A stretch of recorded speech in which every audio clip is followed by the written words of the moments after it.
Yung problema namin, huwag mo problemahin yun, bro. Pero yung problema mo, siyang po problemahin namin. Bro, hindi, sa totoo lang, yan ang pagkakapatiran. Sabi ng hadith ni Propeta Muhammad, sallallahu alaihi wasallam, mathalul mu'minina fi tawadihim wa tarahumihim wa ta'atufihim kamathalil jasadil wahid. Idha staqa minhu udun tada' lahu sairul jasadi bisahiri wal humma. O kama kala alaihi salatu wasalam. Ang mga Muslim daw, sabi ni Propeta Muhammad sallallahu alaihi wasallam, ay kasing tulad ito ng katawan ng isang tao. Isang kirot lang na madama ng sakit ng isang parte ng katawan, damay lahat. Pag masakit ang tuhod mo dito, kasi meron ka ng arthritis, sino yung arthritis sa inyo? Hindi ka makatulog, bro. Kasi, samranaw na pagalal. Sumasakit siya, di ba?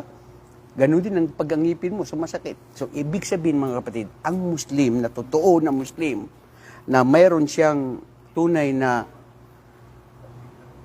pananampalataya sa Allah, daman niya ang hirap ginawa ng kanyang kapatirang mga Muslim. At yan tayo.